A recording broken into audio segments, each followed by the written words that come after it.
अनुज की याद में अनुपमा ने किया डांस और फिर पूरे परिवार के सामने हुआ उसका अपमान।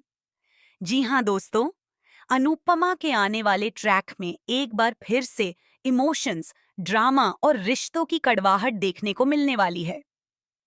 कहानी का पूरा माहौल उस समय बदल जाता है जब बा के बर्थडे सेलिब्रेशन में शाह फैमिली और कोठारी फैमिली एक साथ नजर आती हैं। घर को बहुत ही खूबसूरती से सजाया गया होता है। हर तरफ खुशियों का माहौल दिखाई देता है और सभी लोग बाकिस का जन्मदिन खास बनाने की कोशिश करते हैं। लेकिन इसी खुशी के बीच एक ऐसा पल आता है जो अनुपमा को अंदर तक तोड़ देता है। दरअसल सेलिब्रेशन के दौरान एक गाना बजता है जो अनुपमा को अनुज की याद दिला देता है। जैसे ही वह गाना उसके कानों में पड़ता है, अनुपमा पूरी तरह से अपनी यादों में खो जाती है। उसकी आंखों के सामने अनुज के साथ बिताए गए पुराने पल घूमने लगते हैं। कभी दोनों का साथ में हंसना, कभी एक दूसरे का सहारा बनना और कभी मुश्किल वक्त में एक दूसरे को संभालना, ये सारी बातें अनुपमा को भावुक कर देती हैं। इन्हीं यादों में खोई हुई अनुपमा अचानक डांस करने लगती है। उसका डांस किसी खुशी का नहीं, बल्कि उसके टूटे हुए दिल और अधूरे प्यार का दर्द बयां कर रहा होता है। वहां मौजूद सभी लोग पहले तो चुपचाप उसे देखते रहते हैं, लेकिन धीरे धीरे माहौल अजीब हो जाता है। कुछ लोग हैरान हो जाते हैं, तो कुछ लोग अनुपमा को जज करने लगते हैं। कई लोगों को ऐसा लगता है कि अनुपमा अपना मानसिक संतुलन खो चुकी है। अनुपमा जब खुद को सबकी नजरों में देखती है, तो उसे बहुत एम्बैरस महसूस होता है। उसकी आंखों में आंसू आ जाते हैं और वह खुद को संभालने की कोशिश करती है। तभी जया आगे बढ़कर अनुपमा को गले लगा लेती है। जया का यह कदम दिखाता है कि अभी भी कुछ लोग ऐसे हैं जो अनुपमा के दर्द को समझते हैं और उसे अकेला महसूस नहीं होने देना चाहते। दूसरी तरफ दिग्विजय भी अनुपमा के सपोर्ट में खड़े नजर आते हैं।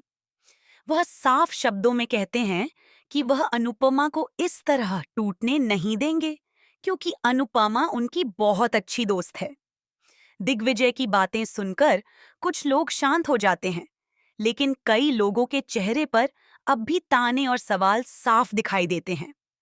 वहीं दूसरी ओर वसुंधरा एक बार फिर अपने घमंडी और तीखे रवैये से सबका ध्यान अपनी तरफ खींच लेती है। वह बा के लिए महंगे गिफ्ट्स लेकर आती है, लेकिन गिफ्ट देने के साथ ही ऐसा ताना मारती है जो बा के दिल को चोट पहुंचा देता है। वसुंधरा कहती है कि शायद ये गिफ्ट्स मुझे उस समय देने चाहिए थे जब आपके पति अगरबत्ती बेच रहे थे। यह सुनते ही वहां का माहौल पूरी तरह बदल जाता है। बा के चेहरे की खुशी पल भर में गायब हो जाती है और उन्हें बहुत बुरा महसूस होता है। बा चाहकर भी वसुंधरा को जवाब नहीं दे पाती, क्योंकि उन्हें लगता है कि अगर उन्होंने कुछ कहा तो बात और ज्यादा बढ़ जाएगी। लेकिन परिवार के बाकी सदस्य भी यह सब देखकर हैरान रह जाते हैं। वहीं गौतम भी मौका देखकर बा का अपमान करने लगता है। वह ऐसी बातें करता है जिससे साफ पता चलता है कि वह बा को नीचा दिखाने की कोशिश कर रहा है। सबसे ज्यादा दुख की बात यह होती है कि इन सब के बीच अनुपमा पूरी तरह चुप रहती है। वह चाहकर भी कुछ नहीं बोल पाती, क्योंकि वह पहले से ही अपने इमोशनल दर्द से गुजर रही होती है। अनुपमा की खामोशी ही उसके टूटे हुए दिल का सबसे बड़ा सबूत बन जाती है। अब देखने वाली बात यह होगी कि क्या अनुपमा खुद को संभाल पाएगी या फिर अनुज की यादें उसे और कमजोर बना देंगी। क्या दिग्विजय सच में अनुपमा का सहारा बनेंगे या फिर यह दोस्ती भी किसी नए तूफान की शुरुआत साबित होगी। वहीं वसुंधरा के तानों का जवाब बाएं कब और कैसे देंगी, यह भी आने वाले एपिसोड्स में देखना काफी दिलचस्प होने वाला है। फिलहाल तो कहानी में इमोशंस और इंसल्ट का ऐसा तड़का लगा है जिसने दर्शकों को पूरी तरह से एक्साइटेड कर दिया है। अब हर किसी को इंतजार है अगले एपिसोड का, जहां रिश्तों की असली परीक्षा देखने को मिलेगी।